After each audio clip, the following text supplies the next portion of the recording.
Good afternoon or good evening. Welcome everybody for this first match of the final phase. My name is Aurélien Lorange and representing the Corax Foundation for the Inter-University Law Debate Tournament. Today we have two teams who qualified from the group phase and they came from two different groups and they will have their match in order to get a spot in the quarterfinals. So we have on one side the University of Lusaka and on the other side the Tilburg University. So university in Zambia and university in the Netherlands. My name is Aurélien Lorange and now we'll give the floor to every student to introduce themselves, of course, before moving to the allocation of position for this match. Asiatu Tondolvenkosi Mdala, can you introduce yourself? Am I audible? Yes, you are. All right. My name is THIULDT Mdala, and I'm a second-year first semester student studying law at the University of Lusaka. I'm so excited to debate with you guys. Thank you very much, and welcome. In Tilburg, we have Dana Vasile. Welcome. Hello, everyone. My name is Dana Vasile, and I'm a first-year student doing global law at Tilburg University, and I wish everyone good luck. Thank you, and welcome. In Lusaka, we have Hilary Tinomiti. Welcome. Good afternoon. I'm Hilary Tinomiti, and I'm a second-year law student at the University of Lusaka. All the best to everyone that's competing today. Thank you and welcome. In Tilburg, we have Venancio Aguirre Rosas. Welcome.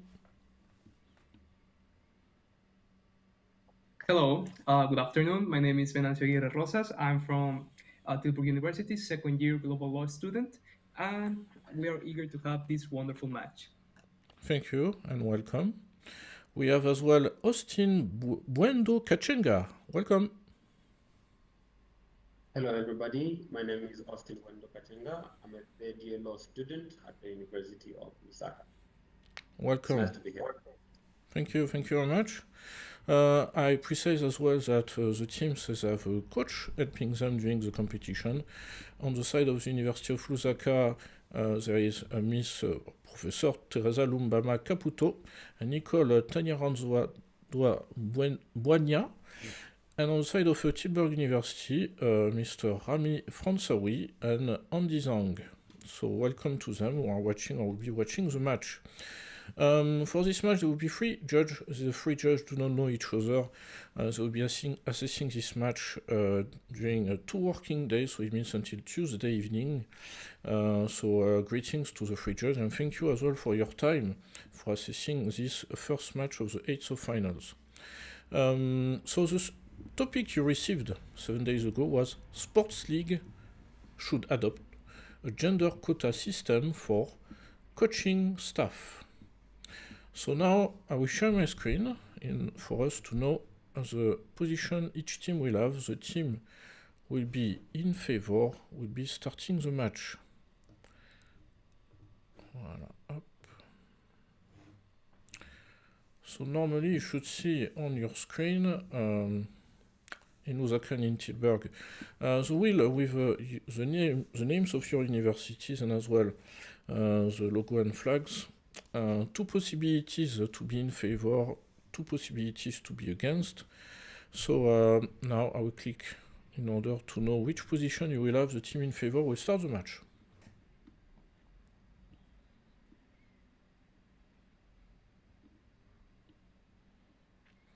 So this is University of Lusaka will be against the statement, against the motion. As a consequence, it will be Tilburg University will be in favor and will be starting the match. Concretely, Tilburg University will defend the position that sports leagues should adopt a gender quota system for coaching staff, while the University of Lusaka will defend the position that sports league should not adopt a gender quota system for coaching staff. So now you have 5 minutes to review your notes, and we will start with the team in favor, meaning Tilburg University.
Voilà, so we are done with the 5 minutes. We'll be starting the match, so I stop sharing my screen. So I will ask, of course, the team from Tilburg to get ready to speak. Just before we start, don't forget that a yellow card means 30 seconds left to speak, and a red card means time is up, you can finish your sentence. We advise you to not start a new one. Voilà, so I will give the floor now to the team of Tilburg University for your introduction. You have 4 minutes. Thank you. Before I start, can we confirm that I am both audible and visible? Yes, you are. Great, thank you so much. I will start in 3, 2, 1. Hello everyone, today me and my teammate will defend the prompt, sports leagues should adopt a gender quota system for coaching staff.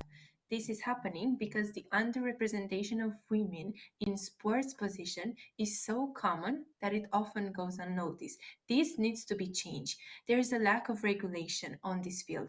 Why? Because according to the briefing of the European Parliament, sport is a voluntary activity of the civil society, so therefore it is left unregulated by the state.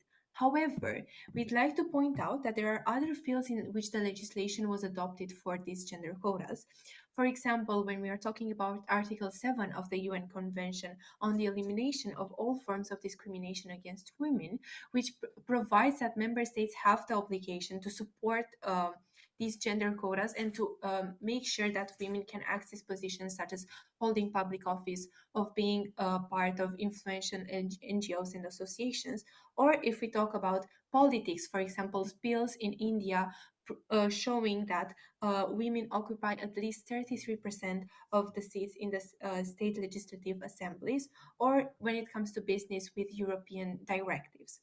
But what would be the benefit of introducing a gender quota in the system of the sports league? We are telling you that we would have better performance of the team.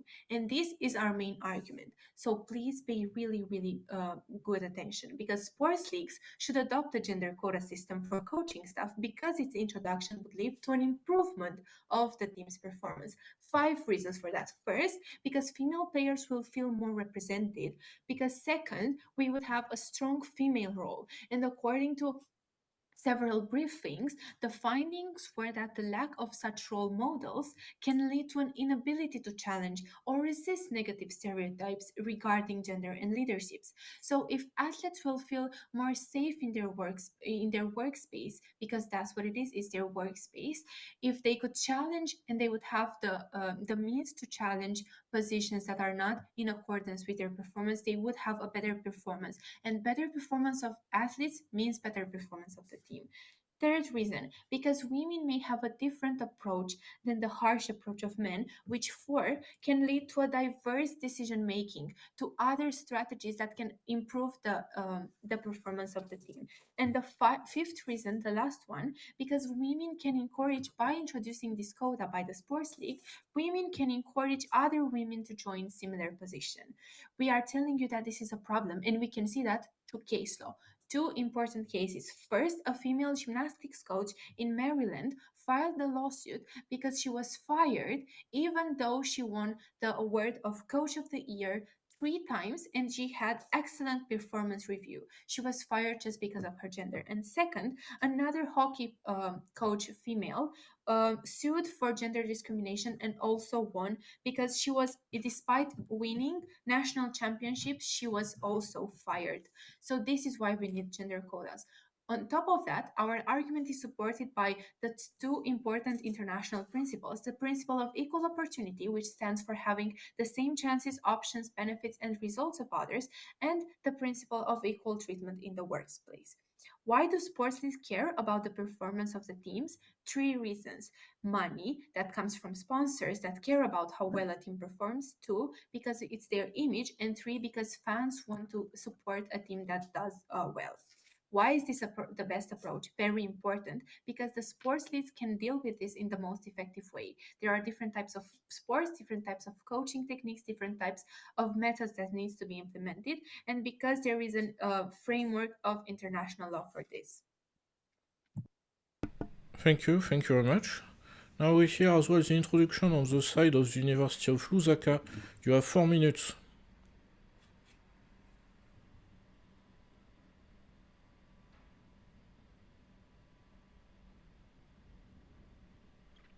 We can see you. Am I audible? Yes, you're audible. You can start. I'm beginning in. As the first speaker for the opposing side for the motion, which has been aforementioned already by the first speaker of the opposing side, I would allow me to get into the definitions of what we deem to be the key terms of this debate. First of all, we're looking at sports leagues. Sports leagues, these are an organization or a group of sports teams that come together to compete professionally. For example, the Barclays Premier League, the NBA, the NFL, etc., etc. Secondly, we look at a gender quota system. This is basically a mandatory requirement that a certain proportion of decision makers and authority figures in a certain organization should be apportioned to a certain gender. And then thirdly, when you look at coaching staff, what we're looking at is the general support staff and for training and general care of players. This can be your head coach, assistant coaches, trainers, physiotherapists, and chaplains, etc., etc. Now, allow me to give us a case bit of what side opposition's 3 main points are going to be today. Firstly, we're going to look at the stigma and resentment that can result from adopting gender quotas and how they're dangerous. Secondly, we're going to look at the novel case study of the Norway example, because the leading literature and research is pertaining to Norway and how they've adopted gender quotas and how it's actually been very detrimental and harmful. And then thirdly, we're going to look at how the quality of the workplace is compromised in the event that this quota is met hurriedly, because there's no, or rather a lack of qualified candidates. Now, when we look at the stigma and resentment, just rebutting the side proposition's first speaker, what we find is that really what ends up happening is because there tends to be a stigma that these women attain these roles not because of merit, but because of the mere gender quota system. We even see this in the case of post-apartheid South Africa with affirmative action, when the sports teams, when their quota system was more racially based, and that creates a stigma around the African and Indian players that played for the Springboks and the Proteas and the other South African key sports, despite them winning World Cups, etc. So what we find is that this also breeds resentment. So it doesn't tackle the overall problem, as we'll find repeatedly with the arguments from side opposing. And when we look into the Norway case study, which is the leading literature on research as it pertains to gender quotas. Now, what we find with Norway is that in Norway, since the 1990s, they've been rather progressive in enacting gender reform with various gender quotas. And as it stands, it's hard law in Norway that at least 40% of high-ranking decision makers have to be of either gender, not necessarily female or male, but the main argument or main purpose is that it never falls to 39% for either gender. Now, the effect of that is that, well, the negative effect of that we find is that, for example, publicly listed companies ended up delisting from the Norwegian stock exchange in order to evade these gender quotas. So what we find is that in a society that's not ready, you'd rather incentivize people than restrict them and punishment. Because when you restrict and punishment, people are always going to find ways to circumvent the rules. Another example, the Rooney Rule in American sports. The Rooney Rule dictates that at least 50% of African American of the candidates for high positions in American sports should be African American. At least 50% of the candidates. And how do they circumvent this? It's well known in the NFL, for example. What they tend to do is that they'll hire or they'll interview a vast number of black people, but in the end, they already know the predominantly white candidates that they end up hiring. So it defeats the purpose in that it might be just sort of not a real fail-safe in that it doesn't combat the actual problem. Even if we go back to the example of Norway, what we find is that what ended up happening is that there was a really bad stigma around these women in these high positions. The newspapers were calling them the golden skirts, and it was very detrimental to actually being progressive in terms of encouraging women to further go on. Now, when we look at the final point, what we're saying is that where there's a lack of interest, what ends up happening is that in a panic and a rush to meet the quota, companies will end up hiring anyone who's not qualified just so they avoid the punishment of the quota. And with that, I rest my case. Thank you very much. Now we are moving to the first rebuttal. So first rebuttal by Tilburg University. So I give the floor to Tilburg University. You have 2 minutes.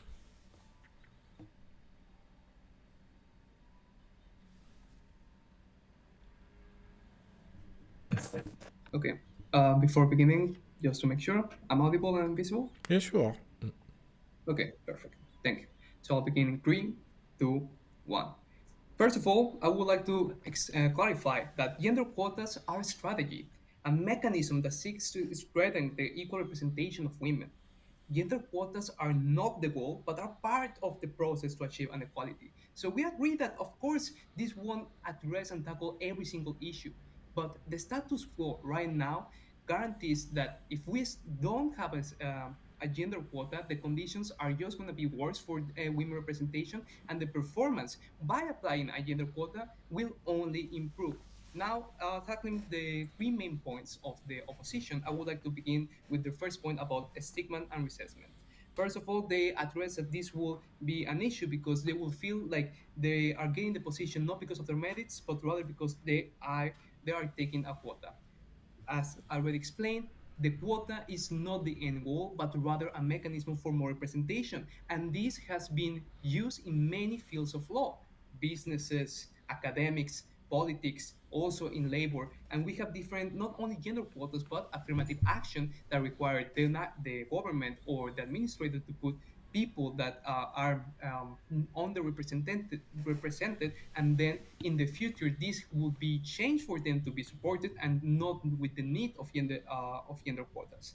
Moreover, with the case of Norway and the high ranking of backlash that they are arguing that they had, well, we can also look at a counterexample with Spain, which academic research on the impact of 2014 gender quota of the national sports of federation in Spain show that of at least three women, or 30% of the board members, show that the Spanish quota made gender equality initiatives more common and more women represented in the board, in the directive of this sport association. Therefore, we counter these arguments, and we believe that the better performance should do for the application of these gender quotas. Thank you. Thank you very much. Now we hear as well the first rebuttal on the side of the University of Lusaka. You have 2 minutes. Am I audible enough? Yes, you are. All right. I'll be starting my speech in 3, 2. Now, members of the House, pursuant to the NCAA Ethnic and Gender Demographic Statement, it says that 65.8% of assistant coaches in sports are women, and 57.4% head coaches in sports for women are actually women, which simply tells us saying we do have women who are in coaching positions in various sports. We move on. It has been mentioned here that we're looking at gender disparities and gender inequality. However, we are not against gender equality. However, we are looking at the merit-based system, which is going to be affected based on these quotas. Because if you're going to put quotas, it would mean even when certain individuals are not eligible for that position, they'll be given that position by virtue of them being women. Now, moving forward, my current speaker from the opposing delegation here, Mr. Hilary Tinamuti, clearly stated earlier on that there's going to be stigma. Now, stigma is going to grow even more when you bring in quotas where you're going to enforce, or you're going to force people to accept certain genders by virtue of them being women as coaches. Furthermore, we look at the fact that laws, trying to enforce such laws has proven to be redundant. I'll give an example. If we look at the Masaryk University Faculty of Sports, they claim that the proportion of female coaches with regards of female coaches in sports has nothing to do with the rising increase in the number of females we have in sports, which means it doesn't matter whether the coaches are male or female. We do know that women are going to feel respected and accepted in the sports facilities. Moving on, we look at the Title 9 of the Education Amendment of 1972, which says no sex discrimination, which states that we will not discriminate anyone in any form, whether it's sports or any other agenda, by virtue of their sex, which means they are basically accepted as well. Which simply states that coming up with such laws is going to bring about nothing more but restrictions instead of incentives. So we move that we should have incentives instead of restrictions. We submit. Thank you very much. Now we move to the second rebuttal. Give the floor to Tilburg University. You have 2 minutes. I will start in 3, 2, 1. I'm sorry to tell you, but women are not present, not even as equally as men in coaching in sports. I will tackle 3 points in my speech. First, about the stigma. We are telling you the stigma and the meritocracy. If we're talking about meritocracy, excuse me, but we should talk about how women, even though they are good coaches, even better than men, they are still getting fired. I'm not even going to mention again the 2 case law that I brought in my first speech. We are telling you that this is a problem and that stigma should be tackled by having these gender quotas. We prefer women to feel maybe stigmatized 1 week, 2 weeks, but then people will actually understand that this is the new normal. So there won't be any stigma. Until people understand the new normal, we need this kind of mechanism, these kinds of gender quotas. Second point about the quality of the workplace being compromised. I will counter this by saying that sports leagues cannot afford to hire unexperienced people because they care about the performance of the team, as I've explained. They cannot survive sports leagues if they have underprepared teams. So therefore, they will actually hire people who are in the position and they have the skills to train the team as good as possible. And third point, they were talking about discrimination, but we have case law proving that these gender quotas are not discriminatory at all. We can look at the European Court of Human Rights, the case of Konstantin Markin versus Russia, or at the Inter-American Court of Human Rights with the case of Chesti Hartudo versus Peru, which the case said that, and the court said that gender quotas that address discrimination against the minority of people are legitimate. So these gender quotas are legitimate, and we are telling you at the end of the day that they should be implemented by the sports leagues in the coaching staff. Thank you. Thank you very much. Now we hear as well the second rebuttal on the side of the University of Lusaka. You have 2 minutes.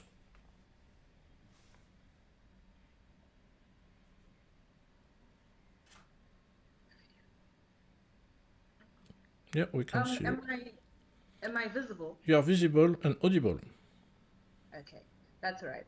I'll be beginning my submission in 3, 2, 1. Good afternoon to our esteemed panel of judges and the proposing delegation. I'll move straight to my rebuttals.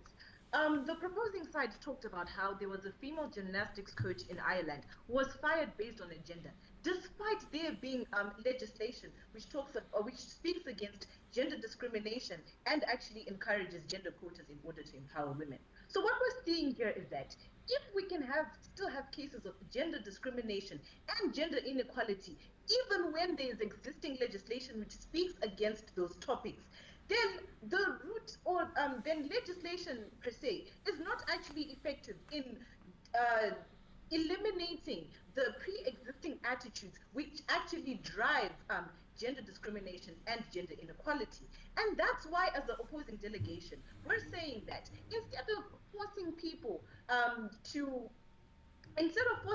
to accept gender quota systems, right? What we want is collaboration so that there's a lack of resistance, which will allow for longer and organic systematic change. So what we're proposing is that we have gender targets. We incentivize these organizations to want to work with women, to want to be a part of the movement in order to empower women and actually have an elimination of the pre-existing attitudes, which are actually the root cause of gender inequality. And looking at how they talked about female teams are going to better perform in sports when there's existing female coaches. Okay, but the sports league is not exclusive to female teams only. There are male teams there. So now when we kind of tip the scales the other way, so that we have our females being privileged and the males being underprivileged, then again we still have that gender inequality, and that's what this gender quota system is essentially going to push. We're putting a band-aid on a cancerous wound. We're supposed to be dealing with the deep-rooted problems of gender inequality, and unfortunately gender quota systems which force the hands of organizations and are faced with resistance are not a good enough solution. What we want is collaboration and an environment where both the male and female can coexist interdependently, supporting each other. And that's why we continue over time. to encourage. Yes, you're over time. Thank you. Now we are going to the conclusion. We hear the conclusion first from Tilburg University. You have 2 minutes. I'll start in 3, 2, 1. So today we are weighing the arguments of stigma and restriction that the opposing counsel brought today, and compliance with international law and the benefits to sports leagues through the compliance of the principle of equality and empowering women representation. Furthermore, just a caveat, what happened, it seems like the previous speaker of the opposing council didn't catch it was not Ireland. We were talking about Maryland, which is in a different country, and therefore it's governed by different legislation. So that's why we need gender quotas to ensure that the protection of and representation of women are in every sports league. Moreover, so with the compliance of international principles and international goals such as the SDG, the Sustainable Development Goal 5, and the Goal 5.5, which is the ensure women's full and effective participation and equal opportunities for leadership at all levels of decision making, will only bring but benefits to the sports leagues. There are nothing but benefits to them. And what the opposing counsel is bringing is basically one, a concern of stigma, which, yes, may happen. However, it is important to emphasize that a gender quota is not the goal, but a mechanism, a part of the process to ensure women representation, and data shows that through gender quota there is more women representation, and therefore we're complying with international law principles and national law principles. Moreover, they talk also about the restrictions, which throughout their whole argument it was not really solidified, so it doesn't seem like they have a sustained argument on that sense, because as I already explained, this only brings but benefits to the sports leagues such as female players, strong female roles, different views, encourage other women, and diverse decision making. And also, they talk about the lack of interest, which makes no sense, and they were not explaining this throughout the whole argumentation. And therefore, the sport league should adopt a gender quota system for coaching staff. Thank you very much. Thank you very much. Now we hear the conclusion as well on the side of the University of Lusaka. You have 2 minutes.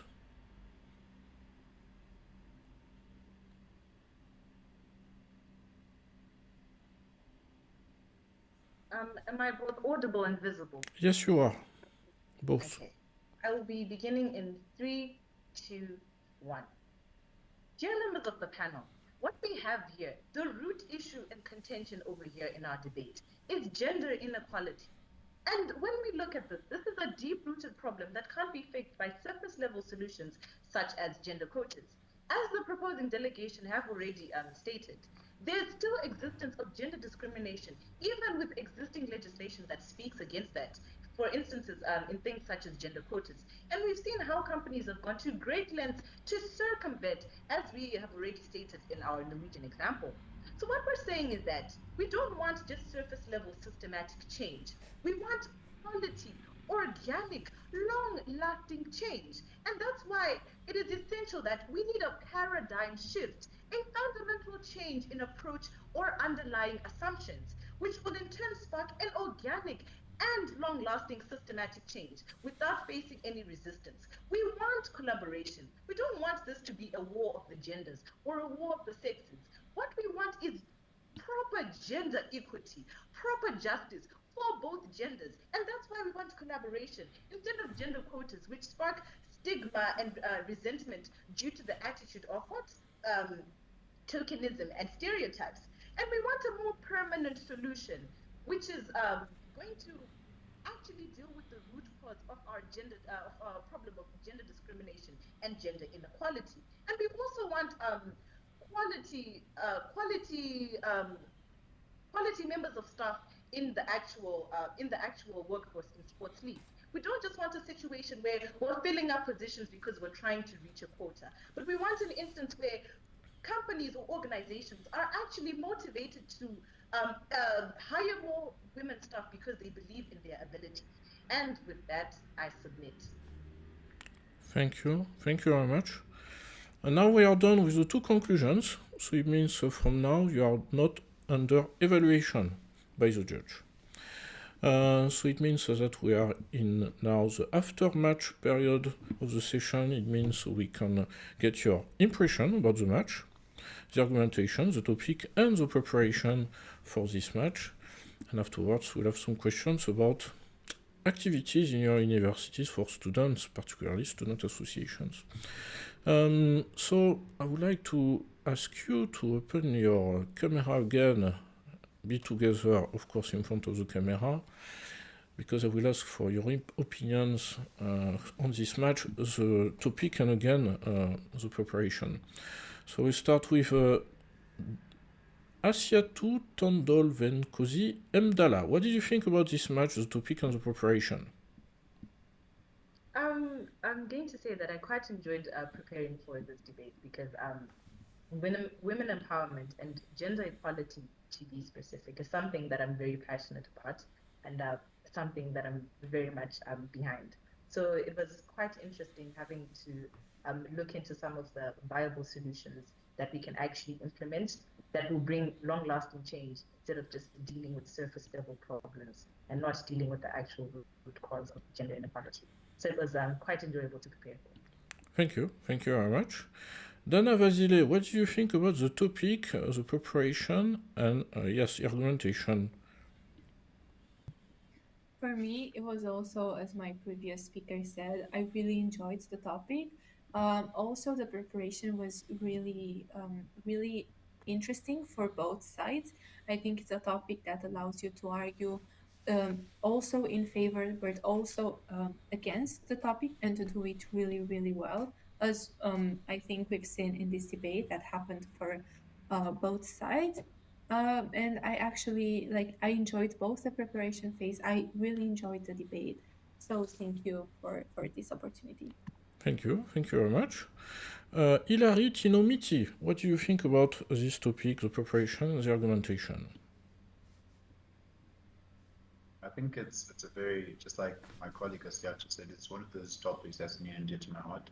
So I think it didn't feel that much like work, but it felt like sort of like a manifestation of some of the things that I genuinely consume on a regular basis. Just the opportunity to come and debate it on an international platform, I think, was quite a blessing myself. Thank you. Mr. Benancio Aguirre Rosas, what did you think about the topic and the argumentation and preparation as well? Yeah, I think it was a very interesting topic, especially when considering the preparation about how similar actions of gender quotas, such as affirmative actions in other fields, can be quite controversial, and there are arguments both for, against, and for the implementation of these mechanisms. So I believe it was really interesting having this debate, and yeah, I like it. Thank you very much. Mr. Austin Mwendo Kachenga, what did you think about the match in general? The match was amazing. I like to applaud the proposing delegation. They got their A game, and it was actually quite good. As for the research, it brought out a conversation that I've had with various people, various times, with regards gender disparities in the sports fraternity or faculty or whatever you rather call it. Yeah, so it was a beautiful topic out there. Thank you very much. So again, the three judges will be assessing the match. Everything you have said before, of course, the end of the match itself will be assessed during the weekend, after the weekend, I guess, by the three judges. And now, for the very last part of this session, I will ask more information to both teams about the student associations and all activities which are available to students in general in your law faculty, in your Faculty of Law department. I will start with the Tilburg University team. So it means you are representing ELSA as well, European Law Students Association in Tilburg. So can you tell us what kind of activities you have at ELSA Tilburg and in general in the Faculty of Law in your program? Yeah, thank you. So in Tilburg, we have ELSA, the European Law Student Association, as you just mentioned. And this association works not only with academic debates, such as the Hague Inter-University Law Debate, but also other types of competitions, such as mock courts, which are mock trials, and bringing mock cases in front of a court. I feel like every law student is quite familiarized with this competition and with this format.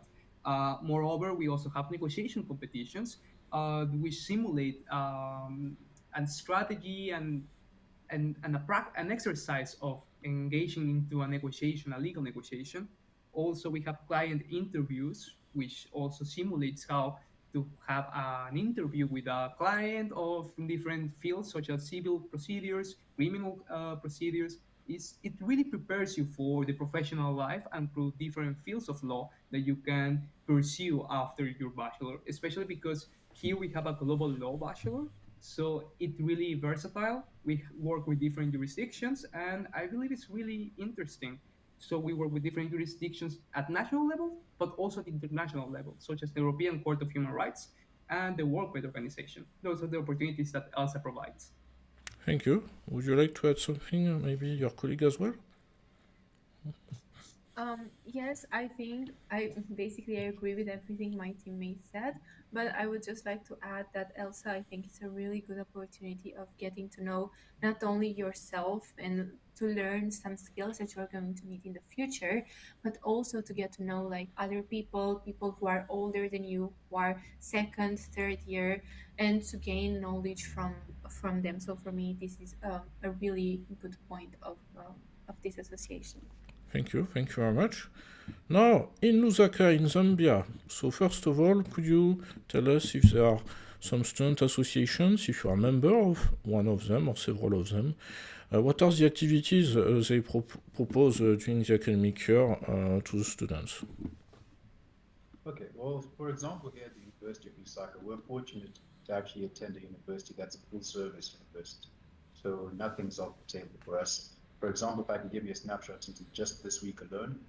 So I'm a member of the SLAS, that's Students Law Association Zambia. Today we're holding interviews here for our students that want to, or our colleagues that want to join us in the Law Association. We obviously have our University Law Association. We have a mood society where, for example, Asiato and myself were actually in the semi-finals of the mood yesterday, which we participated in.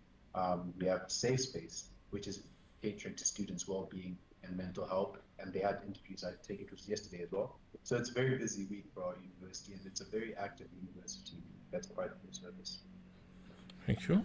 Do you want to add something else? Your colleagues, I'm not sure.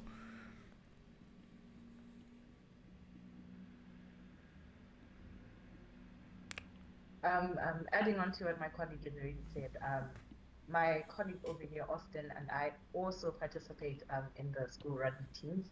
So it's more than just academically oriented, but it's a very holistic type of education that we're receiving from the University of Lusaka. And we've got associations such as the UNIMAC, which is tailored more towards arts and culture as well. So there's something for everyone, definitely.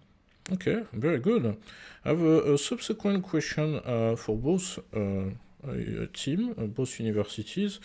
Do you have activities of networking, for example, with law firms, with visiting as well a public institution or international organizations? So do you have this type of, or even sometimes advising local communities on legal matters? It can happen.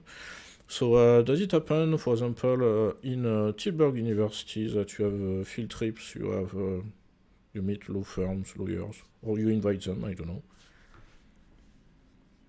Yes. Also, the ELSA Association has different committees. Some committees address the academic field, other the competitions field. But we have precisely two committees. One is for networking, which actually try to organize events for not only with law firms and law professors, but also between students to know more about the degree, to know about different fields they could be interested after graduating the global law bachelor. And the other committee also talks, they also organize study visits, especially since we're here in the Netherlands. We have at very close from Tilburg, The Hague, where it's the home of the Peace Palace, the International Criminal Court, civil tribunals, and we're very lucky of having this short distance to these international organizations. Therefore, they organize these visits. We talk with different organizers, different law professionals, and I believe it's a great opportunity for every law student to socialize and have networkings with every field. Thank you very much. In Lusaka, do you meet some lawyers? Do you meet some maybe international civil servant? I don't know. Yeah, in Lusaka, it's very diverse. We meet non-governmental organizations, we meet law firms, and we're actually in the legal aid office right now, where we offer free legal advice to people in the community where the school is based, and even people from different communities actually do come here. And we host different events. Like just today, we are hosting a careers event at our different campus, which talks about health and also talks about the law. Looking at today, we had a public lecture by Dr. Kamwimbi from South Africa. He was talking about how the African Court on Human Rights and People's Rights would help each and every person who has human rights issues. It's really diverse around here. So yeah. Okay, very good. Thank you. So of course, all these questions lead to encourage you to keep connections between the two universities. For example, if you want to have a inter-association activities, it could be online, obviously, but simply it could be maybe together to propose some activity from European law, from African law, or from, as you mentioned, there are as well the Court of Human Rights in Europe, in Africa. So yes, we as well encourage this aspect, not only between students, of course you can keep contact between participants of this competition, but as well between the associations themselves to propose activities as well, thanks to your networking through this competition, to the other students who would like maybe to learn a bit more of areas of law, maybe which are not taught in your institution. So it's just actually a suggestion because it happens as well with other student associations, so we are in contact as well with. So many thanks again for your participation, for this match, for your preparation, for preparing everything, of course, your argumentation. As already said, you will receive the results, we hope, of course, before Wednesday. So we thank again the judge for their availability and as well for their time. The team who wins the match will go to the quarterfinals, will meet another quarter finalist 2 weeks later. But for the moment, you all deserve a good weekend. Me too. And of course, we'll meet again very soon. So thanks again. Thank you in Tilburg, thank you in Lusaka, and we keep in touch, of course. Thank you as well on YouTube for watching. Bye-bye. Bye. Thank you. Bye. Bye-bye. Bye-bye.